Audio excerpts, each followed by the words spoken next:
Doctor Noor Ahmed نور لکھتے ہیں کہ میں سعودی عرب میں بریدہ کے مقام پر اپنا مطب چلاتا تھا۔ یہ 1968 کی بات ہے۔ جمعہ کے دن زیارت کے لیے مدینہ منورہ گیا۔ وہاں ایک ڈاکٹر دوست کے ہاں قیام کیا۔ اتفاق کی بات ہے کہ ڈاکٹر صاحب کی طبیعت اس روز خراب تھی اور مریض ان کا انتظار کر رہے تھے۔ انہوں نے مجھ سے مریضوں کو دیکھنے کی درخواست کی۔ میں مریضوں کو دیکھتا رہا۔ ایک بدھو نے مجھ سے درخواست کی کہ میں اس کے ساتھ احد پہاڑ تک چلوں، وہاں ایک مریض کو دیکھنا ہے۔ میں اس کے ساتھ احد پہنچا۔ شہدائے احد کے قبرستان کے قریب ہی ایک خیمے میں وہ مریض موجود تھا۔ میں نے اسے دیکھ کر نسخہ لکھ دیا۔ اس کے بعد وہ بدھو مجھے حضرت حمزہ رضی اللہ تعالیٰ عنہ کی قبر مبارک پر لے گیا۔ اس نے بتایا کہ آج سے تقریباً 50 سال پہلے حضرت حمزہ رضی اللہ تعالیٰ عنہ کی قبر نیچے وادی میں تھی۔ ایک مرتبہ زبردست بارش ہوئی، اس سے حضرت حمزہ رضی اللہ عنہ کی قبر زیر آب آ گئی۔ حجاز کے حکمران شریف مکہ کو حضرت حمزہ رضی اللہ عنہ کی خواب میں زیارت ہوئی۔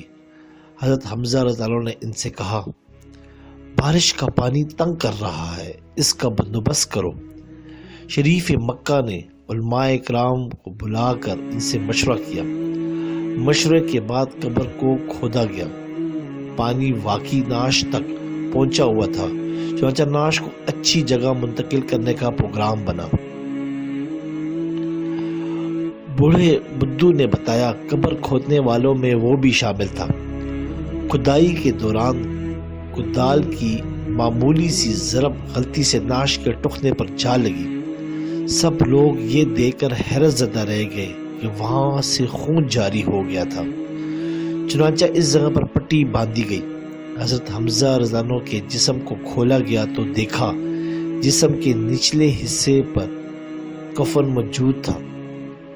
زخم سے تازہ خون رس رہا تھا۔